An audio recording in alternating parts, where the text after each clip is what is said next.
ಕರ್ನಾಟಕದ ಲೋಕಸಭಾ ಕ್ಷೇತ್ರಗಳ ಪೈಕಿ 28 ಲೋಕಸಭಾ ಕ್ಷೇತ್ರಗಳಲ್ಲಿ 19 ಮೈತ್ರಿ ಅಭ್ಯರ್ಥಿಗಳನ್ನು ಗೆಲ್ಲಿಸಿಕೊಳ್ಳುವಲ್ಲಿ ಬಹುದೊಡ್ಡ ಸಫಲತೆಯನ್ನು ಕಂಡಿರ್ತಕ್ಕಂಥ ರಾಜ್ಯದ ಮಾಜಿ ಮುಖ್ಯಮಂತ್ರಿ ಯಡಿಯೂರಪ್ಪ ಮತ್ತು ಅವರ ಪುತ್ರ BY ವಿಜೇಂದ್ರಗೆ ಇದೀಗ RSS ಬಹುದೊಡ್ಡ ಒಂದು ಗಿಫ್ಟನ್ನು ಕೊಡೋ ತಯಾರಿಯಲ್ಲಿ ತೊಡಕೊಂಡಿದೆ ಅಂತಕ್ಕಂಥ ಸ್ಪಷ್ಟವಾದ ಸೂಚನೆಗಳು ಬರ್ತಾ ಇದ್ದಾವೆ.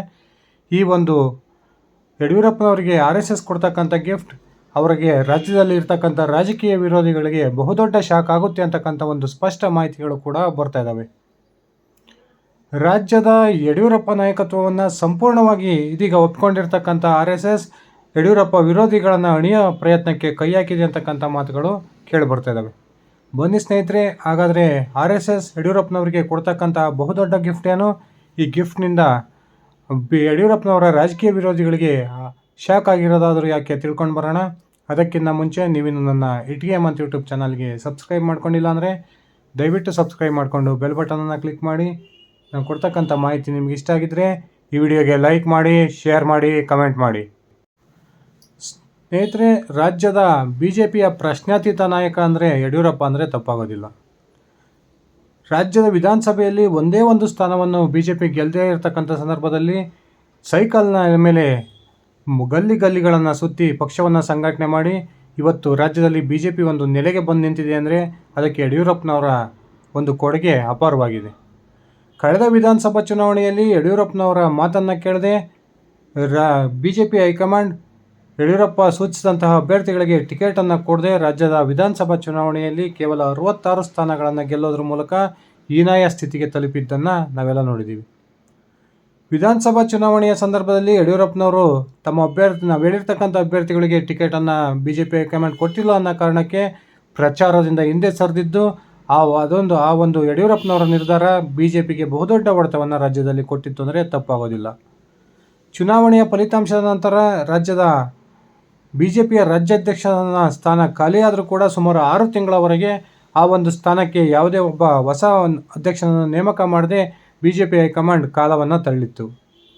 ಕೊನೆಗೂ ಕೂಡ ಕಾರ್ಯಕರ್ತರ ಒತ್ತಾಸೆಯ ಮೇರೆಗೆ ಹಾಗೂ ಯಡಿಯೂರಪ್ಪ ಬೆಂಬಲಿಗರ ಒಂದು ಒತ್ತಡಕ್ಕೆ ಮಣಿದಂಥ ಹೈಕಮಾಂಡ್ ಅಳೆದು ತೂಗಿ ಯಡಿಯೂರಪ್ಪನವರ ಪುತ್ರ ಶಿಕಾರಿಪುರದ ಶಾಸಕ BY ವಿಜೇಂದ್ರ ಅವರನ್ನು ರಾಜ್ಯದ BJP ಅಧ್ಯಕ್ಷರನ್ನಾಗಿ ನೇಮಕ ಮಾಡೋದ್ರ ಮೂಲಕ ಯಡಿಯೂರಪ್ಪನವರ ವಿರೋಧಿಗಳಿಗೆ ಬಹುದೊಡ್ಡ ಒಂದು ಶಾಕನ್ನು ಕೊಟ್ಟಿತ್ತು ಅಂತಲೇ ಹೇಳ್ಬೋದು. BY ವಿಜೇಂದ್ರ ಅವರಿಗೆ ರಾಜ್ಯಾಧ್ಯಕ್ಷ ಹುದ್ದೆಯನ್ನು ತಪ್ಪಿಸಬೇಕು ಅನ್ನೋ ಪ್ರಯತ್ನಕ್ಕೆ ಕೈ ಹಾಕಿದ್ದಂತಹ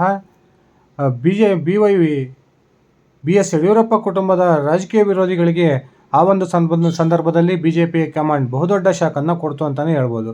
ಅದಾದ ನಂತರ BY ವಿಜೇಂದ್ರ ಅವರ ರಾಜ್ಯಾಧ್ಯಕ್ಷ ನೇಮಕದ ವಿರುದ್ಧ BJP ಹಿರಿಯ ನಾಯಕರೇ ಮಾಧ್ಯಮಗಳ ಮುಂದೆ ಹಾಗೂ ಬಹಿರಂಗವಾಗಿ ತೀವ್ರ ವಿರೋಧವನ್ನು ವ್ಯಕ್ತಪಡಿಸಿದರು. ಹಂತವಾಗಿ ವಿಜೇಂದ್ರ ಅವರು ಅವರ ಎಲ್ಲ ವಿರೋಧಿ ನಾಯಕರನ್ನು ಭೇಟಿ ಮಾಡೋದ್ರ ಮೂಲಕ ಒಂದು ಭಿನ್ನಮತವನ್ನು ಒಂದು ತಹಬದಿಗೆ ತಂದರು ಅಂತಲೇ ಹೇಳ್ಬೋದು. ಅದಾದ ನಂತರ ಬಂದಂತಹ ಲೋಕಸಭಾ ಚುನಾವಣೆಯಲ್ಲಿ BJP ಹೈಕಮಾಂಡ್ ಸಂಪೂರ್ಣವಾಗಿ ಯಡಿಯೂರಪ್ಪನವರ ಮಾತಿಗೆ ಮಣೆ ಹಾಕ್ತು. ಆ ಮೂಲಕ ಯಡಿಯೂರಪ್ಪನವರು ಹೇಳಿದಂತಹ ಅಭ್ಯರ್ಥಿಗಳಿಗೆ ಬಹುತೇಕ ಕ್ಷೇತ್ರಗಳಲ್ಲಿ ಟಿಕೆಟನ್ನು ಘೋಷಣೆ ಮಾಡಿತು.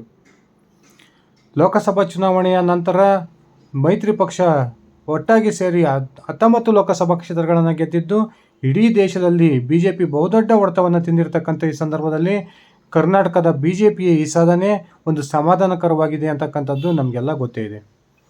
ಆ ಕಾರಣಕ್ಕೆ BY ವಿಜೇಂದ್ರ ಅವರ ಒಂದು ರಾಜ್ಯಾಧ್ಯಕ್ಷ ಹುದ್ದೆ ಅಬಾಧಿತ ಅಂತಕ್ಕಂಥ ಮಾತುಗಳು ಕೂಡ ಕೇಳಿಬರ್ತದವೆ. ಇದೀಗ ಇಂಥ ಬಹುದೊಡ್ಡ ಒಂದು ಸಕ್ಸಸ್ಸನ್ನು ಕಂಡಿರ್ತಕ್ಕಂಥ BS ಯಡಿಯೂರಪ್ಪ ಮತ್ತು ಅವರ ಕುಟುಂಬದ ಮಗನಾಗಿರ್ತಕ್ಕಂಥ BY ವಿಜೇಂದ್ರ ಅವರಿಗೆ RSS ಬಹುದೊಡ್ಡ ಒಂದು ಗಿಫ್ಟನ್ನು ಕೊಡೋದಕ್ಕೆ ತಯಾರಿಯಲ್ಲಿ ತೊಡಕೊಂಡಿದೆ. ಆ ಒಂದು ಗಿಫ್ಟ್ ಕೊಡೋ ನಿರ್ಧಾರಕ್ಕೂ ಕೂಡ ಬಂದಿದೆ ಅಂತಕ್ಕಂಥ ಮಾತುಗಳು ಕೂಡ ಕೇಳಿ ಬರ್ತದವೆ. ಸ್ನೇಹಿತರೆ, ರಾಜ್ಯದಲ್ಲಿ ಯಡಿಯೂರಪ್ಪನವರಿಗೆ BJPಯಲ್ಲಿ ಏನೆಲ್ಲ ಹಿನ್ನಡೆಯಾಗಿತ್ತು ಅದಕ್ಕೆಲ್ಲ ಪ್ರಮುಖ ಕಾರಣ ರಾಷ್ಟ್ರೀಯ ಸಂಘಟನಾ ಪ್ರಧಾನ ಕಾರ್ಯದರ್ಶಿಯಾಗಿರ್ತಕ್ಕಂಥ BL ಸಂತೋಷ್ ಅಂದರೆ ತಪ್ಪಾಗೋದಿಲ್ಲ. ಕಳೆದ ವಿಧಾನಸಭಾ ಚುನಾವಣೆಯಲ್ಲಿ ಸಂಪೂರ್ಣವಾಗಿ BL ಸಂತೋಷ್ ಅವರ ಮಾತನ್ನು ಪರಿಗಣಿಸಿದ್ದಂಥ ರಾಷ್ಟ್ರೀಯ BJP ನಾಯಕರು ಸಂತೋಷ್ ಅವರ ಹೇಳಿದಂತೆಯೇ ರಾಜ್ಯದಲ್ಲಿ ಟಿಕೆಟನ್ನು ಹಂಚಿಕೆ ಮಾಡಿದರು. ಹಾಲಿ ಅನೇಕ ಶಾಸಕರಿಗೆ ಟಿಕೆಟನ್ನು ಕೈತಪ್ಪಿಸಿ ಸುಮಾರು 60ಕ್ಕೂ ಹೆಚ್ಚು ಹೊಸ ಮುಖಗಳಿಗೆ ಮಣೆಯನ್ನು ಹಾಕಿದರು. ಅದಾದ ನಂತರ ಈ ಒಂದು ಹೈಕಮಾಂಡ್ನ ನಿರ್ಧಾರದ ವಿರುದ್ಧ ಮುನಿಸಿಕೊಂಡಂಥ ಯಡಿಯೂರಪ್ಪನವರು ಒಂದು ಪ್ರಚಾರ ಕಾರ್ಯದಲ್ಲಿ ಸಕ್ರಿಯವಾಗಿ ತೊಡಗಿಸಿಕೊಳ್ಳದೆ BJPಯ ಹೀನಾಯ ಸೋಲಿಗೆ ಕಾರಣ ಆಗಿದ್ದರು. ಇದೀಗ ಲೋಕಸಭಾ ಸಮರದಲ್ಲಿ ಗೆದ್ದು ಬಿಗಿರ್ತಕ್ಕಂಥ BY ವಿಜಯೇಂದ್ರ ಹಾಗೂ ಯಡಿಯೂರಪ್ಪನವರಿಗೆ RSS ಬಹುದೊಡ್ಡ ಒಂದು ಗಿಫ್ಟನ್ನು ಕೊಡೋ ಪ್ರಯತ್ನಕ್ಕೆ ಕೈ ಹಾಕಿದೆ. ಆ ಮೂಲಕ ರಾಷ್ಟ್ರೀಯ ಸಂಘಟನಾ ಪ್ರಧಾನ ಕಾರ್ಯದರ್ಶಿ ಹುದ್ದೆಯಿಂದ BL ಸಂತೋಷ್ ಅವರನ್ನು ಮುಕ್ತಗೊಳಿಸೋ ಒಂದು ನಿರ್ಧಾರಕ್ಕೆ RSS ಬಂದಿದೆ ಅಂತಕ್ಕಂಥ ಮಾತುಗಳು ಕೇಳಿಬರ್ತಿದ್ದು, ಇದು ಯಡಿಯೂರಪ್ಪನವರ ವಿರೋಧಿಗಳಿಗೆ ಬಹುದೊಡ್ಡ ಶಾಕ್ ಅಂತಲೇ ಹೇಳ್ಬೋದು. ಯಡಿಯೂರಪ್ಪನವರನ್ನು ರಾಜಕೀಯವಾಗಿ ರಾಜ್ಯದಲ್ಲಿ ಹಿನ್ನೆಲೆಗೆ ಸರಿಸಬೇಕು ಅಂತಕ್ಕಂಥ ಉದ್ದೇಶವನ್ನು ಇಟ್ಕೊಂಡು BL ಸಂತೋಷ್ ಏನೆಲ್ಲ ಆಟ ಆಡಿದ್ರು ಅನ್ನೋದು ಪ್ರತಿಯೊಬ್ಬ BJP ಕಾರ್ಯಕರ್ತನಿಗೂ ಗೊತ್ತಿರ್ತಕ್ಕಂಥ ವಿಚಾರ. ರಾಜ್ಯದಲ್ಲಿ ತನ್ನದೇ ಆದಂತಹ ಒಂದು ಬಣವನ್ನು ರಚನೆ ಮಾಡಿಕೊಂಡು BL ಸಂತೋಷ್ ಪದೇ ಪದೇ ಯಡಿಯೂರಪ್ಪನವರಿಗೆ ಒಂದು ತೊಂದರೆಯನ್ನು ಕೊಡ್ತಿದ್ದು ನಾವೆಲ್ಲ ನೋಡಿದ್ದೀವಿ. ಇದೀಗ ಲೋಕಸಭಾ ಚುನಾವಣೆಯ ಫಲಿತಾಂಶದ ನಂತರ ಲೋಕಸಭಾ ಚುನಾವಣೆಯ ಸಂದರ್ಭದಲ್ಲೂ ಕೂಡ ರಾಜ್ಯದ 28 ಲೋಕಸಭಾ ಕ್ಷೇತ್ರಗಳಿಗೆ ಟಿಕೆಟ್ ಹಂಚಿಕೆ ವಿಚಾರದಲ್ಲೂ ಕೂಡ BJP ಹೈಕಮಾಂಡ್ ಬಹುತೇಕ BL ಸಂತೋಷ್ ಅವರನ್ನು ದೂರ ಇಟ್ಟಿತ್ತು ಅಂತಕ್ಕಂಥದ್ದು ನಮಗೆಲ್ಲ ಗೊತ್ತೇ ಇದೆ. ಆ ಕಾರಣಕ್ಕೇ ಇಡೀ ರಾಷ್ಟ್ರದ ಸಂಘಟನಾ ಪ್ರಧಾನ ಕಾರ್ಯದರ್ಶಿಯಾಗಿದ್ದರೂ ಕೂಡ ಸಂತೋಷ್ ಅವರಿಗೆ ಒಂದೇ ಒಂದು ರಾಜ್ಯದ ಚುನಾವಣೆಯ ಉಸ್ತುವಾರಿಯನ್ನು ಕೊಡದೇ ಇರತಕ್ಕಂಥದ್ದು BJP ಹೈಕಮಾಂಡ್ ತೆಗೆದುಕೊಂಡಂತಹ ಬಹುದೊಡ್ಡ ನಿರ್ಧಾರ ಅಂದರೆ ತಪ್ಪಾಗೋದಿಲ್ಲ. ಇದೀಗ RSS ಕೂಡ BL ಸಂತೋಷ್ಗೆ ಬಹುದೊಡ್ಡ ಶಾಕನ್ನು ಕೊಡೋ ತಯಾರಿಯಲ್ಲಿ ತೊಡಗಿದೆ ಅಂತಕ್ಕಂಥ ಮಾತುಗಳು ಕೇಳಿ ಬರ್ತಾ ಇದ್ದಾವೆ. ರಾಷ್ಟ್ರೀಯ ಪ್ರಧಾನ ಕಾರ್ಯದರ್ಶಿ ಹುದ್ದೆಯನ್ನು ತ್ಯಜಿಸಿ ನೀವು ಮತ್ತೊಮ್ಮೆ RSSನಲ್ಲಿ ತೊಡಗಿಕೊಳ್ಬೇಕು ಅಂತಕ್ಕಂಥ ಸ್ಪಷ್ಟವಾದ ನಿರ್ದೇಶನವನ್ನು BL ಸಂತೋಷ್ ಅವರಿಗೆ RSS ಕೊಟ್ಟಿದೆ ಅಂತಕ್ಕಂಥ ಮಾತುಗಳು ಕೇಳಿಬರ್ತಾ ಇದ್ದಾವೆ. ಸಂಪೂರ್ಣವಾಗಿ BL ಸಂತೋಷ್ ಅವರನ್ನು ರಾಜಕಾರಣದಿಂದ ದೂರ ಮಾಡಬೇಕು ಅಂತಕ್ಕಂಥದ್ದು RSS ನಿರ್ಧಾರ ಅಂತಕ್ಕಂಥ ಮಾತುಗಳು ಕೂಡ ಕೇಳಿ ಬರ್ತಾ ಇದ್ದಾವೆ. ಒಂದು ವೇಳೆ ಈ ರೀತಿಯ ಪ್ರಕ್ರಿಯೆ ನಡೆದಿದ್ದೇ ಆದರೆ ರಾಜ್ಯದಲ್ಲಿ ಯಡಿಯೂರಪ್ಪನವರ ಕೈ ಬಲಪಡೋದರಲ್ಲಿ ಯಾವುದೇ ಒಂದು ಸಂಶಯ ಇಲ್ಲ. ಯಡಿಯೂರಪ್ಪನವರಿಗೆ ಇದ್ದಂಥ ಒಂದೇ ಒಂದು ಅಡ್ಡಿ ಅದು BL ಸಂತೋಷ್. BL ಸಂತೋಷ್ ಕಾರಣಕ್ಕೆ ಅನೇಕ ನಾಯಕರು ಯಡಿಯೂರಪ್ಪನವರ ವಿರುದ್ಧ ತಿರುಗಿ ಬಿದ್ದಿದ್ದು ನಮಗೆಲ್ಲ ಗೊತ್ತೇ ಇದೆ. ಇದೀಗ RSS ತೆಗೆದುಕೊಂಡಿರ್ತಕ್ಕಂಥ ಈ ನಿರ್ಧಾರದಿಂದ ಯಡಿಯೂರಪ್ಪನವರಿಗೆ ಬಹುದೊಡ್ಡ ಆನೆ ಬಲ ರಾಜ್ಯದಲ್ಲಿ ಬರುತ್ತೆ ಅಂತಕ್ಕಂಥ ಮಾತುಗಳು ಕೂಡ ಕೇಳಿ ಬರ್ತಾ ಇದ್ದಾವೆ.